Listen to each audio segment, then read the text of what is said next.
Control and auditor జనరల్గా సంజయ్ మూర్తి ప్రమాణ స్వీకారం.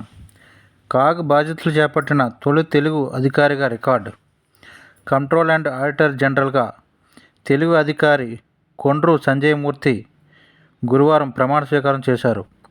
రాష్ట్రపతి భవన్లోని గణతంత్ర మండపంలో రాష్ట్రపతి ద్రౌపది ముర్ము ఆయనతో ప్రమాణ స్వీకారం చేయించారు. ఈ కార్యక్రమానికి ఉపరాష్ట్రపతి జగదీష్ ధన్ఖడ్, కేంద్ర మంత్రులు ధర్మేంద్ర ప్రధాన్, పీయూష్ గోయల్ తదితరులు హాజరయ్యారు. ప్రమాణ స్వీకారం తర్వాత సంజయ్ మూర్తి సంబంధిత పత్రాలపై సంతకం చేసి బాధ్యతలు స్వీకరించారు. కాగ్గా బాధ్యతలు చేపట్టిన తొలి తెలుగు అధికారిగా సంజయ్ మూర్తి రికార్డుకెక్కారు.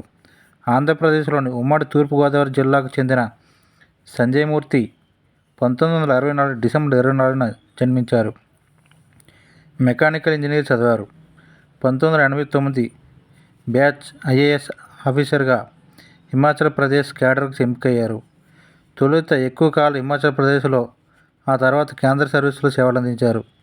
2021 సెప్టెంబర్లో జాతీయ ఉన్నత విద్యా మండలి కార్యదర్శిగా బాధ్యతలు చేపట్టారు. ఐఏఎస్ అధికారిగా మరో నెల రోజుల్లో ఆయన పదవి విరమణ చేయాల్సి ఉంది. సంజయ్ మూర్తి ప్రతిభను గుర్తించిన కేంద్ర ప్రభుత్వం ఆయన్ను ప్రతిష్టాత్మక కంట్రోల్ అండ్ ఆడిటర్ జనరల్ పదవిలో నియమించింది. ఈ పదవిలో నియమితులైన అధికారులు గరిష్టంగా 6 ఏళ్ల వరకు లేదా 65 ఏళ్ల వరకు వయసు వచ్చే వరకు పనిచేయవచ్చు. సంజయ్ మూర్తి తండ్రి కేఎస్ఆర్ మూర్తి గతంలో అమలాపురం ఎంపీగా పనిచేశారు.